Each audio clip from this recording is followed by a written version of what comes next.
dito sa loob ng bahay na to? Paano nangyari yun? Eh halos sarado naman lahat ng mga bintana at walang pumapasok na hangin mula sa labas. Ibang lamig. Parang may kasama ako dito sa loob ng kwartong ito. Pero, bakit hindi takot ang nararamdaman ko, kundi kasabikan?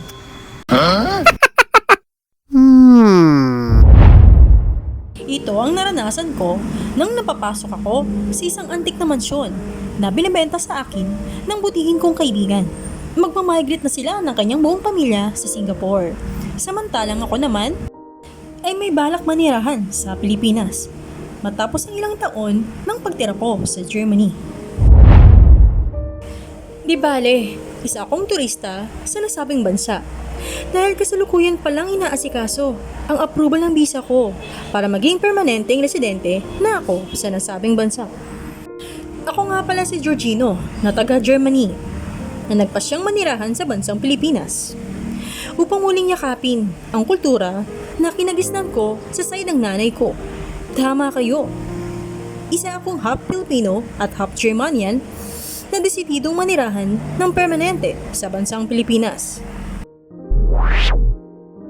Ang ilan din sa dahilan kung bakit mas pinili kong manirahan sa Pilipinas ay upang mahanap ang tunay na pag-ibig na matagal nang tinatangi sa katauhan ng isang Pilipina. Sa desisyon ko ngayon ay doon ko mararanasan ang makapanindig balahibong pag-ibig na natagpuan ko na palagay ko'y nagkaroon ng matinding impact sa pagkatao ko at natagpuan ko ang isang lihim ng hiwagang hatid na karugtong mula sa aking ninuno. Ito rin ay maaaring makapagbigay ng aral sa inyo.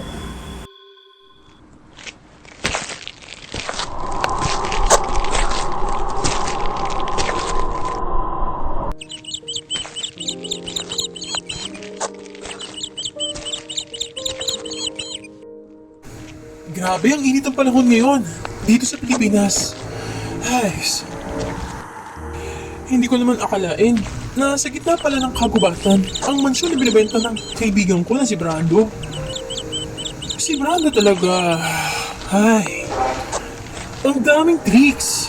Diyos ko. Makapagpahinga nga muna saglit. Ang sarap ng simoy ng hangin dito. Oh, sandali lang. Yun na ba yung mansyon na yun? Na nasa tuktok pala ng bundok? At maganda ata ang view mula roon ah. Teka nga lang. Hinabaan ko pa rin ang aking pasensya na umakyat sa matarik na daan upang puntahan ang antik na mansyon na pilit na binibenta sa akin ng aking kaibigan na si Brando, na ngayon ay masaya nang namumuhay sa bansang Singapore kapiling ang kanyang pamilya. Pagkaraan pa ng ilang sandali ay naroon ako sa tapat ng napakalaking gate. Agaran ko namang kinapakapa ang pakit ng brown ko na tsaleko upang hanapin ang may kalumaan ng susi na binigay sa akin ni Brando sa uli naming naging pagkikita upang buksan iyon.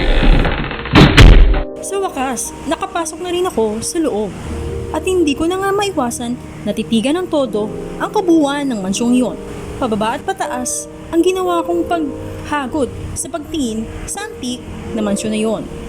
Grabe, namangha ako ng sobra. Kahit na may kalumaan na iyon, ay pakiramdam ko. Nainlab ako sa nakita ko. Tama, nainlab ako bigla sa lugar na iyon. Ewan ko ba, para atang tinatawag ako ng lugar na iyon na manirahan na roon ng panghabang buhay. Sa kabilang banda, hindi na nga ako nagdalawang isip pang buksan ang napakalaking pintuan na iyon. Kahit na may kalumaan na mula roon sa gate, sa labas ay hindi pa rin natakpan nito ang kagandahan ng mansyong yon. Sobrang halata na ang kalawang nito na bumabalot sa kabuuan ng gate na yon. Sa kabilang banda, hindi ko maiwasan na biglang kausapin ang aking sarili. Para namang creepy ng ilang mga muebles dito ah. Unti na lang ata kapag nagkaroon ng earthquake dito, babagsak na ang ilan. Ay, pero still unique pa rin at very elegant ang design ha, in fairness. Kailan lang siguro nito ng renovation at polish ng mga pintura. Sa kabilang banda, habang sinisiyasat ko ng matindi ang kabuuan ng mga disenyo sa loob ng mansyong yon, ay may biglang umampas ang napakalamig na hangin sa balat ko. Naramdaman ko na parang bigla akong gininaw kung kaya't hindi ko naiwasan na lumingon sa pintuan maging sa mga bintana. Kumunot na lamang bigla ang noo ko nang napansin ko na sarado naman ang mga ito. Bukod pa roon, ang napakalakas na hangin na iyon umiikot na rin sa akin na lalo pang nagpataas ng balahibo ko hanggang sa may bigla akong narinig na naglalakad palapit sa akin. Ako'y nagimbal saka ako biglang lumingon sa likod ko subalit wala namang tao. Sinubukan kong maglakad paatras hanggang sa napasandal ako sa isang pintuan. Hindi pala iyon nakasarado. Kung kaya't sa aking pag-atras, nagawa ko ngang halos matumba nang biglang bumukas ang pintuan na iyon. Saka ako napasandal sa bisig ng isang tao. Ouch! Ginoo! Maghinay-hinay ka nga sa iyong mga kinikilos. Oh, nako. Miss, sorry. I didn't mean to hurt you. Nasaktan din ba ang mga paa mo? Feeling ko kasi, para atang naapakan ko kanina yan nang hindi sadya. Sandali lang. May tao pala rito. Oh my goodness. Nako, miss, sorry talaga. Hopefully, hindi mo ako ipakulong sa pagiging trespassing ko. Ha? Iyon din dapat ang itatanong ko sa'yo, Ginoo. Paano ka nga pala nakapasok dito sa bahay na to? Oo, tama ka. Trespassing ang ginawa mo Kasi, yung friend ko, ang sabi niya kasi sa akin wala raw tao rito. Matagal na. Di bale, nakipag-transact siya sa akin na bisitahin ko raw ngayon yung sa personal. Ito, para sana siya sa atin ng lugar kung magugustuhan ko raw. Magugustuhan? Bakit naman? Binibenta niya kasi sa akin ito. Oo nga. Binibenta nga ito. Ikaw na ba ang buyer na inaasahan kong darating? By the way, my name is Georgina from Germany. What's your name? Ako nga pala si Cassandra Montesilla. Anak ng dating caretaker dito. Oh, really? Caretaker? Kasi sa pagkakalam ko talaga, abandonado na raw ang lugar dito. Yung dati palang caretaker daw dito, minsan na lang daw bumisita. Yun ang kwento ng kaibigan ko si Brando. He didn't mention na may pumalit na pala. Baka Ginoo.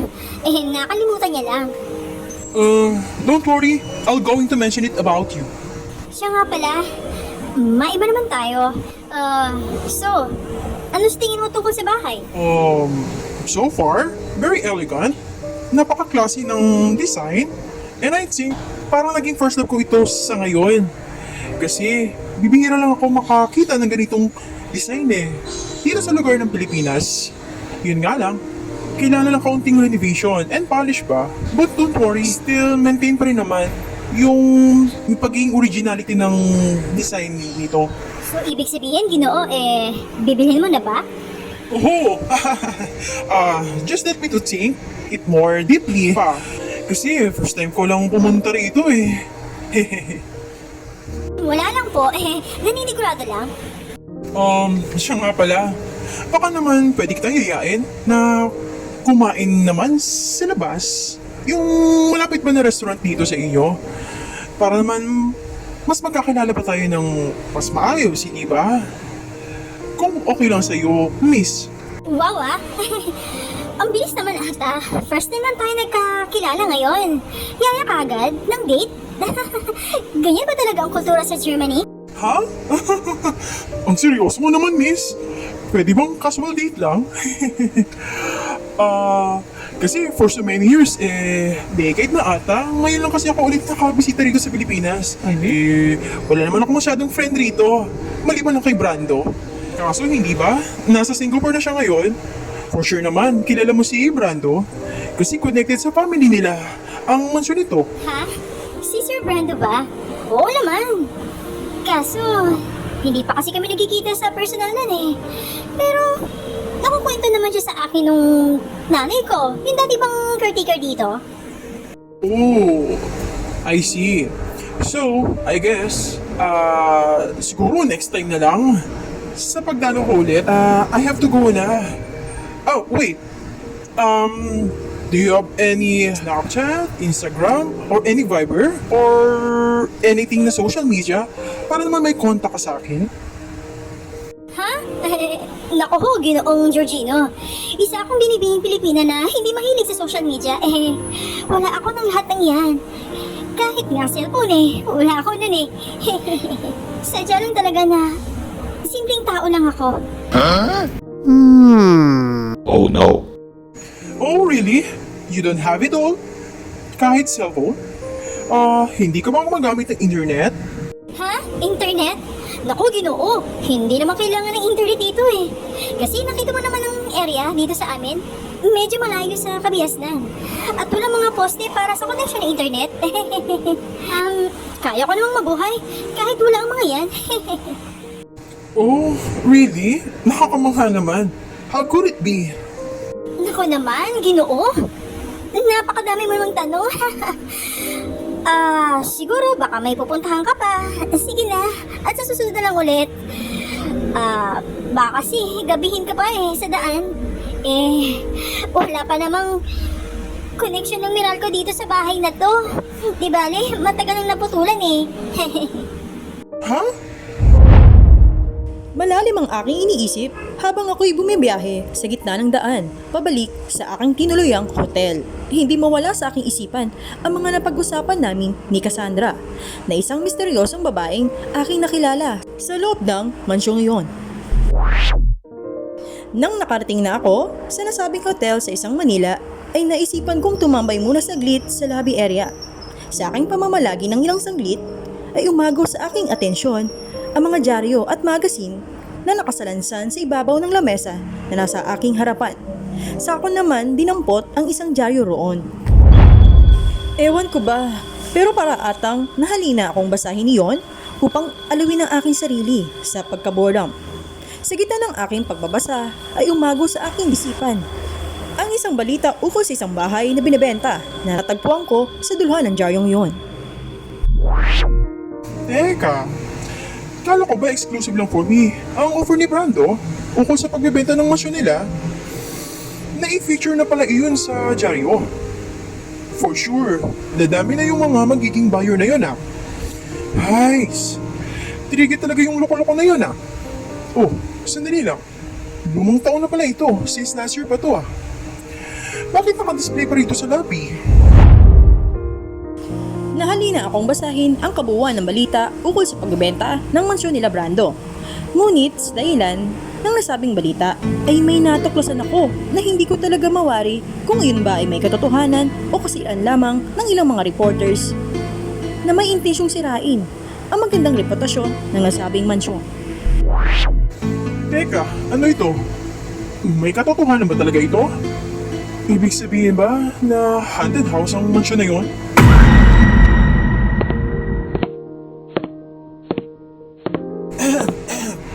Iho, maaari bang magtanong? Oh, it's okay sir. What is it? Iyan ata ang dyaryo na hinahanap ko kanina pa. Naiwan ko kasi yan kanina nang tumambay ako rito. Iba na talaga ang nagagawa ng katandaan. Nagkaroon ng madalas na short-term memory loss. Oh, eto po ba? Kala ko po kasi isa ito sa mga dinisplay ng mga staff dito sa hotel na to. Sa inyo pala ito. Ito na ho. Pasensya na ho Ibabalik ko na po ito sa inyo. Siya nga pala, Iho. Narinig ko na nabanggit mo kanina ang haunted house ng mansyon. Ha? Iyon ho ba? Ito pala ang tinutukoy ko na bahay, sir. Sa totoo niyan, kaibigan ko ang may-ari ng mansyon na yan. Sa akin niya po talaga unang in-offer yan. Kaso, nagulat lang talaga ako na na-feature na pala ito sa dyaryo since last year pa. Nako, Iho. May katotohanan ang mga nailathala sa balita. Panawalan ka. Really ho? Wala naman ho nabanggit ng kaibigan ko ukol sa mga bagay na yan. Kung nabasa mo ang kabuuan ng balita ngayon, Iho, totoo talaga. Marami nang sumubok bumili sa bahay na yan, pero hindi natutuloy. Halos ang ilan nga sa kanila may kababalagang nangyayari. May kamalasan na hatid ang bahay na yan sa buhay nila. Kung alam mo, ang ilan sa kanila ay bigla na lamang na-aksidente o di kaya nagpapakamatay. May kamalasan ang hatid ng bahay na yan. Sigurado po ba kayo? Marami nang namamatay? Oo, iho, maging ako ay... Hindi pa natatapos magsalita ang misteryosong matanda na bigla na lamang nakausap ko sa hotel na iyon ay may bigla na lamang umabala sa amin. Hey, Lolo! Narito ka pala. Kaya pa kita hinahanap ah. It's time na po for your medicine. Tara na ho sa taas at nakaredy na rin po ang pagkain ninyo. Bago kayo uminom ng gamot nyo, Ha? Iha? Sige, iho, at babalik na kami maraming salamat po, Mr. Ah. Pasensya na po sa alaga ko ah. Mauna na po kami. Okay po. Nako, Lolo ha. Next time po pala. Huwag na po kayong lalakad mag-isa ha. At huwag niyo na pong iwan si Ma'am para hindi siya nag-aalala sa inyo. Sige po, ingat na lang po kayo, Lolo ha. Nang nakaalis na sila, Naku naman. Kala ko pa totoo talaga yung sinasabi ni Lolo. Mukha atang epekto yun ng pagkakaroon niya ng Alzheimer ah. Ay, kasira lang talaga ang mga balita na yun ha. Nalaman ko tungkol sa mansyon na yun. kinagabihan, halos hindi naging maayos ang pagtulog ko. Bigla na lamang ako nagising bandang 3:00 ng madaling araw na sobrang bilis ng pintig ng puso ko at sobrang tagaktak ang aking pawis kahit na napakalamig naman ang kwartong iyon dahil sa aircon. Palagay ko'y binangungot ako. Dali-dali naman akong tumayo mula sa aking higaan saka akong nagtungo sa kusina ng kwartong iyon upang lumagok ng isang basong tubig at napaupo na lamang ako banda sa dining area na nakatulala sa kawalan. Inalala ko na lamang na matindi ang mga nakalipas na minuto para alalahanin ang mga niloloob ng nakakatakot kong panaginip na yon. Sa paglipas pa na ilang araw, nagpasya nga muli ako na dumalaw sa mansyon na yon na may daladala ng pagkain na aking pasalubong para kay Cassandra.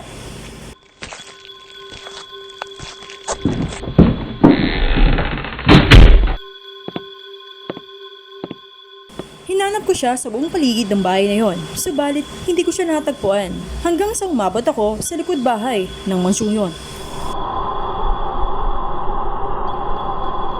Sa kabilang banda, parang bigla na lamang akong nahalina na libutin ang likod bahay na yon.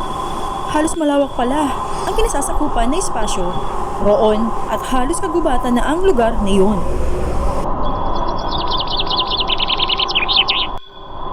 Hanggang sa may nahagip ang aking mga mata na taong nakatingin sa direksyon ko na nasa likod ng mga puno na di kalayuan sa kinaroroonan ko. Sa una ay isang lalaking para lamang itong estatwa na nakatayo hanggang sa naging 2 na sila, 3, 4 o 5 sa iba't ibang mga puno. Tumarami na sila sa bawat pagkurap ng aking mga mata. Mula sa malayo ay para lamang palapit na sila ng palapit sa aking direksyon sa bawat pagdilat ng aking mga mata na hindi ko namamalayan. Oh no! Hindi ko naman napapansin na sila lumalakad patungo sa akin. Na mga sandaling iyon ay bigla na lamang nagsalita ang aking utak dahil sa sobrang takot. Ha? Ano yun? Parang deja vu lang. Ito yung mga nakita ko sa panaginip ko kagabi. Nung binangungot ako. Parang nanggaling na ako rito Ano yung mga tao na yun? Pulis na laki? Hindi ko masinayin ang kanilang mga mukha. Blanco. Naku, lumalapit sa akin ng paunti-unti. Sa bawat pagkurap ng aking mga mata. Hindi na tama ito. Sa aking nerbiyos at takot, ay napaatras na lang ako ng dahan-dahan. Saka ako napaharap sa aking likuran. Nang bigla na lamang tumambad sa paningin ko si Cassandra na nakatayo na pala sa aking likuran na hindi ko malang narinig ang kanyang paglapit. Oh, Okay ka lang ba, Ginoong Georgino? Kanina ka pa ba dyan, Miss Cassandra? Hindi naman. Halos kadarating ko nga lang eh. Ano ba lang nangyari sa'yo? Bakit para atang may nakita ka na kung ano man? Ha? Nakita mo rin ba? Ha? Ano po ba? Yung tinutukoy mo. Akala ko, pares tayo na iniisip. Hindi mo ba nakita yung mga tao? Hindi ko nga alam kung anong tawag sa mga yun. Tao ba talaga yun? Strange. Palapit sila ng palapit kanina. Dumarami sila. Ha? Saan banda? Wala naman akong napansin ng mga tao O kung ano man na tinutukoy mo. Mula nung dumating ako kanina. Sigurado ka? Nako, Mr. Georgino. Namamalikmata ka lang ata eh. Nag-hallucination ka na Matanong ko lang. Kumain ka na ba? Ha? Kumain? Oo nga pala. May dala pala akong pagkain para sa'yo. Tara muna sa living area.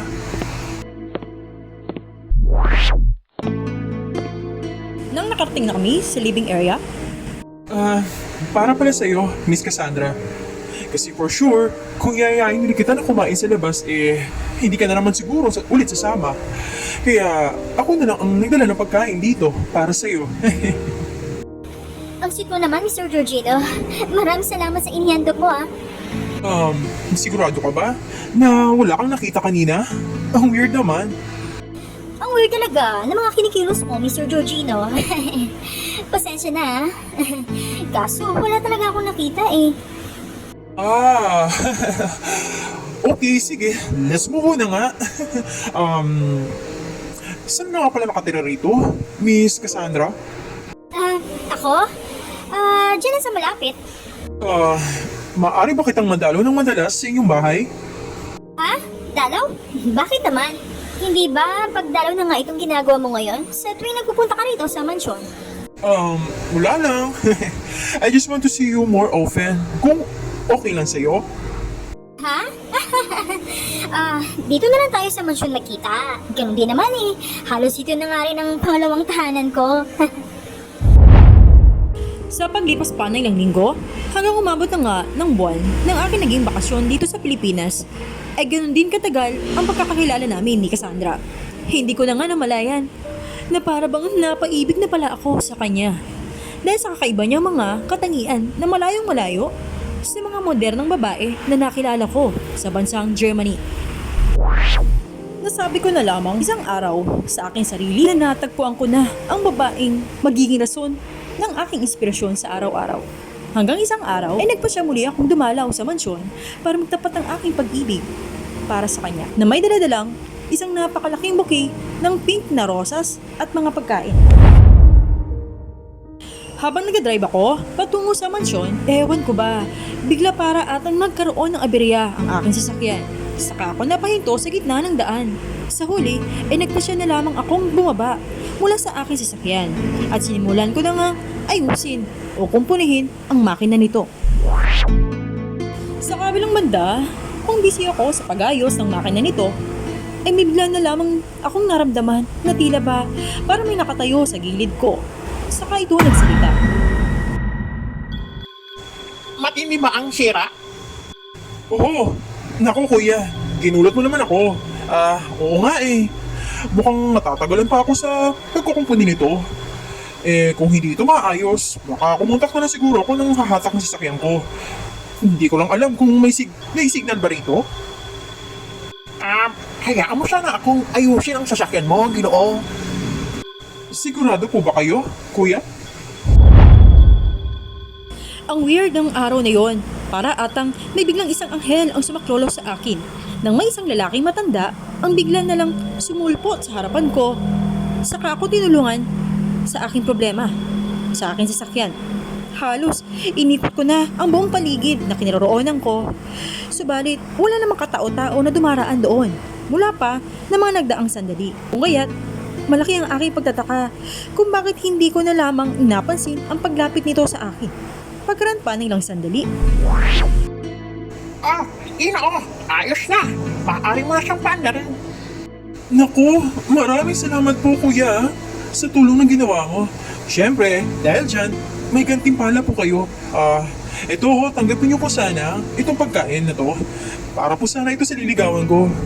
Pero, bigay ko na lang po sa inyo.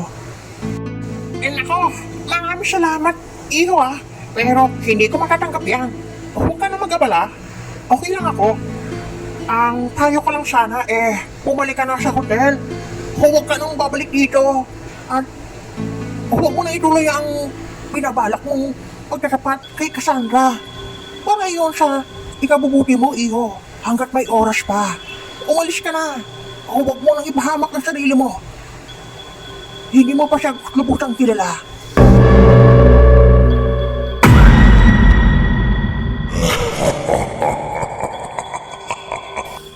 Nagibal ako sa mga sinabi ng nakausap kong lalaki. Nagtaka naman ako kung paano niyang nalaman nasa hotel ako nanunuluyan ng mga pagkakataon na yon. Pati ang plano kong pagtatapat kay Cassandra.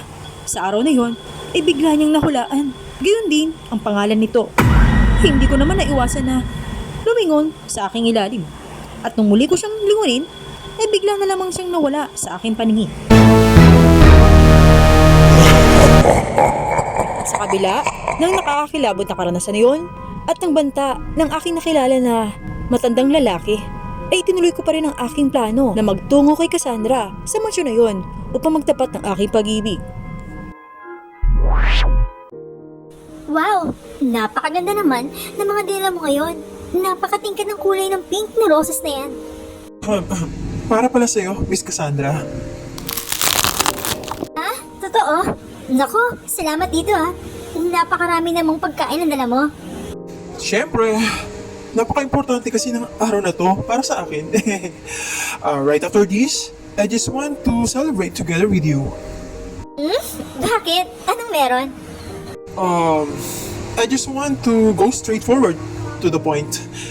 Hindi mo alam kung gaano hirap ang pinagdaanan ko kanina bago ako nagtungo rito. Pero because I am a real man, I want to do this. Alin? Miss Cassandra, for the short of time na nagkakilala tayo, I've been hooked by your uniqueness of beauty and precious worth as a Filipina. I totally appreciate it, and I've never met such a woman like you before. I think I'm in love with you, Miss Cassandra. Can you be my girlfriend? I love you. Hindi sumagot si Cassandra. May kung ano sa mga mata niya na nakatitig lamang sa akin. Habang tumatagal, ay mas lalo itong tumatalim sa pagkakatitig sa akin. Bigla na lamang akong nagsalita. Are you okay? Nagulat ka ba sa pag-confess ko? Is it true? Gusto mo patunayan ko? Right after this moment, iyain na kitang pakasal. Can you also be my wife? Oh my god. Ganyan ka na ba talaga ka-desperado? Saglit lamang tayo nagkakilala. Tapos, talon ka agad sa proposal? Nilalansin mo lang din ako. Pinapaasa, kagaya ng iba. Pare-parehas kayo. Manilin lang. Ha? Miss Cassandra? I hope na hindi mo ko igaya sa iba because I'm different sa mga tinutukoy mong tao. I have my word. Kung ano ang sinabi ko, ay ginagawa ko talaga. Manloko, lahat kayo. Paasa lang talaga. Mahilig kayo magbigay ng pangako at pagkatapos, iiwan lang din ako sa ere. Pare-parehas kayo. Hindi kayo marunong tumupad sa ipinangako ninyo. Ha? Sandali nga lang, Miss Cassandra. May pinagdaraanan ka ba? Minsan ka na bang pinangakuan dati? Na hindi tinupad? I hope hindi mo mamisinterpret ito Pero, kung sino man ang lalaking nagpaasa sa'yo noon, huwag mo naman sana akong itulad sa kanya. Kasi iba akong tao kaysa sa kanya. Hindi. Pare-parehas lang din kayo lahat. Parehas ka lang ni Filimon. Si Filimon? Minahal ko si Filimon. Nangingit pa sa buhay ko noon. Kaya mo? Pinaimig lang din ako ng sobra noon. Pagkatapos, nagbili siya ng pangako. Sabi niya, babalik siya. Para to pa rin ang ipinako niya na kasal. Subalit naghintay ako sa kanya. Matagal. Lumipas ng 1 hanggang 2 linggo, buwan at taon.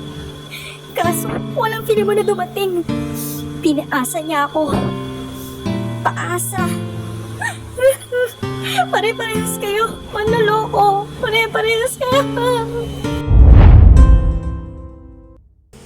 Hindi ko na naiintindihan kung bakit para atang nababalo na si Cassandra sa aking harapan. Ramdam na ramdam ko ang sakit at bigati na kinikimkim niya sa kanyang puso. Hindi ko mawari kung bakit para atang tumataas bigla ang mga balahibo ko, maging ang aking pintig ng puso. Sa pagwawala niya sa aking harapan, biglang may matinding presensya ng hangin ang biglang umikot sa paligid ng bahay na yon. Parang nagkaroon tuloy bigla na hindi ko maintindihan na ipo-ipo na hindi ko mawari kung saan nanggaling. Sa kabilang banda, bigla namang bukas lahat ng bintana at pintuan na para bang nagwawala ito ng paulit-ulit. Naroon pa rin si Cassandra na umiiyak habang nakatiklop sa sahig. Cassandra, tahan na. Hindi ako tulad nila. Sinubukan kong lapitan si Cassandra. Subalit, nangahawakan ko na siya. Ay saka naman siya humarap muli sa akin at sobra akong nashock sa aking nakita.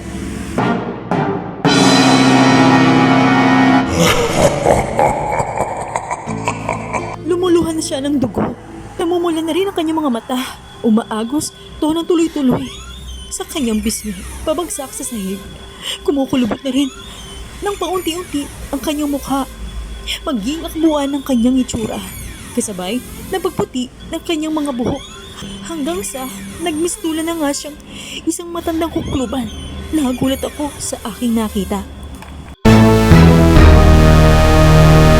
Sa kabilang banda, unti-unti siyang tumatayo habang ako naman ay umaatras ng mabilis at sobrang nasyak sa aking nalaman. Hanggang sa bigla na lamang akong natumba at nagpagapang-gapang sa sahig ng paatras. Mamahalin mo ba ako? Kahit ganito ang itsura ko? Ha, Georgino? Hindi ba sabi mo, mahal mo ako? Sige nga, kung mahal mo ako, patunayan mo. Magpatihulog ka sa bintana. Ialay mo ang buhay mo para sa akin.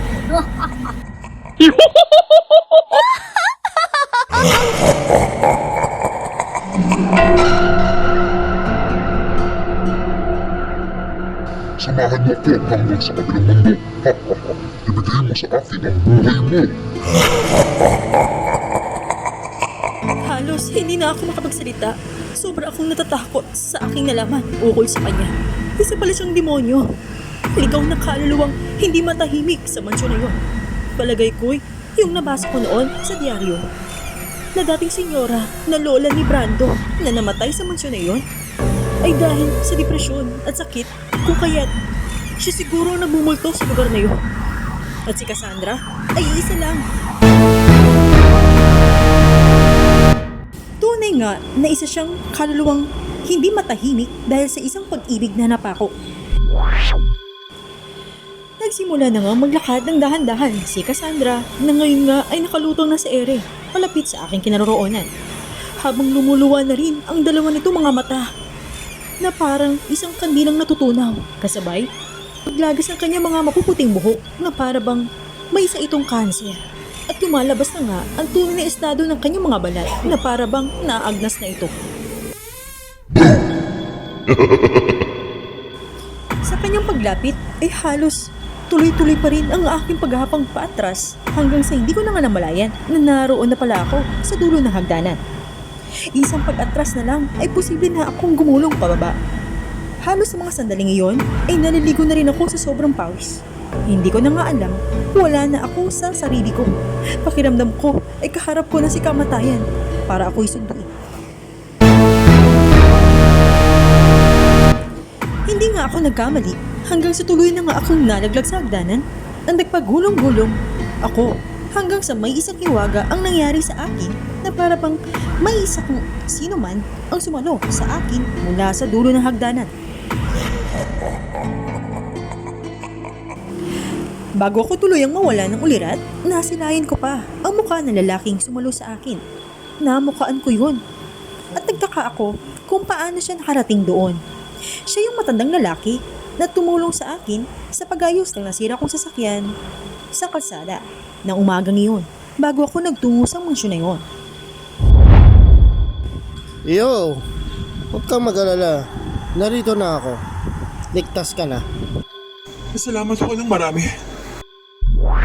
Habang buong ngiti siyang nakadungaw sa akin, ay nakita ko na lamang na biglang bumata ang kanyang mukha. Saka siya lumakad paakyat ng hagdanan at hinarap niya ang demonyo na si Cassandra. Cassandra, patawad kung ngayon lang namang ako nakarating. Sana naalala mo pa ako. Si Philemon ito. Tara na, at magpahinga na tayo. Sumama ka na sa akin. Ha? Hayop ka, Pilimon. Bakit ngayon ka pa nagpakita? Bakit? Hindi mo alam ang hirap na pinagdaanan ko. Sobrang tindi na paghihirap ang binigay mo sa akin sa paghihintay ko sa'yo. Dekada ako naghintay sa pagbabalik mo. Subalit, pinaliwala mo lang ako. Ang lupit mo. Patawad, mahal ko. Patawad kung hindi agad ako nakabalik dito sa mansyon na ito. Noong mga panahon na umalis ako para magtunggo sa ibang bansa para sana mapagaling dahil hindi ko sinabi sa iyo noon na may cancer ako. Sinubukan ko sulatan kakaso hindi ko na natandahan ang address ng inyong bahay para sana ipadala ang mga nagawa kong sulat hanggang sa gumaling na ako sa sakit at nakapag-asawa na iba. Patawad kung hindi kita nabalikan. Ipinagkasal ako ng persahan na pamilya ng gobernador ng mga Hapon nung kung bakit hindi na ako nakabalik sa iyo. Patawad, mahal ko. Mahirap ang panahon natin noon sa panahon ng mga hapon.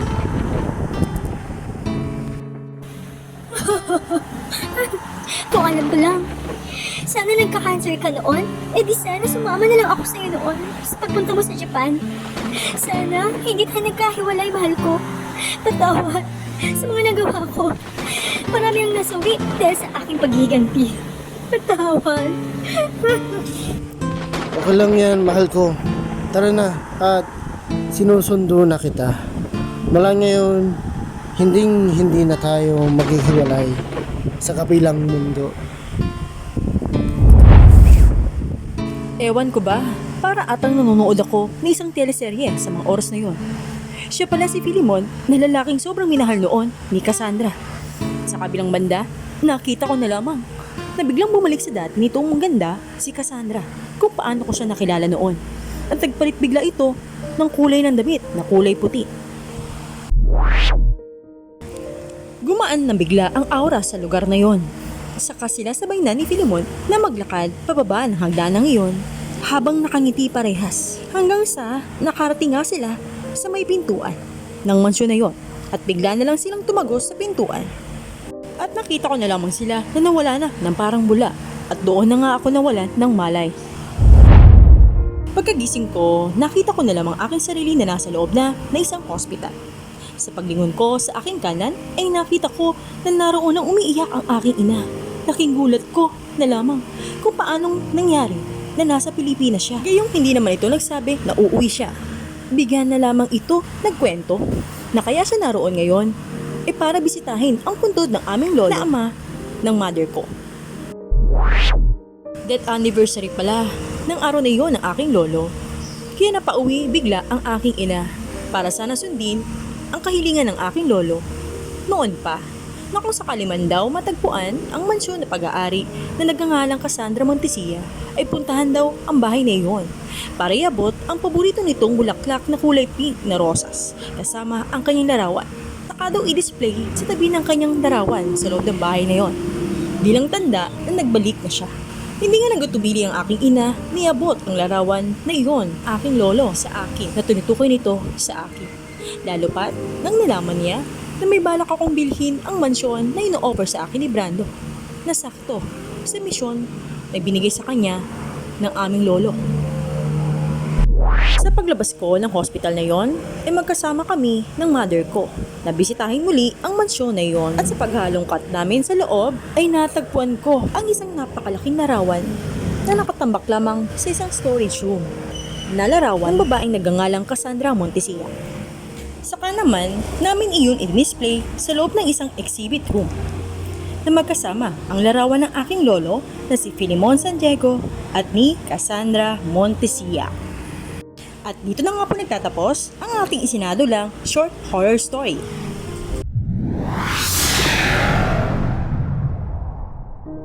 Hi po! Kamusta po kayong lahat? Nagustuhan niyo po ba ang ating isinadulang short horror story? Kung nagustuhan niyo po ito, huwag niyo pong kalimutan na mag-subscribe, mag-like at mag-comment sa aking YouTube channel. At huwag niyo rin pong kalimutan na i-click ang ating bell para always po kayo ma-notify sa mga susunod pang videos na ating ipapost. Maraming salamat po and have a good day!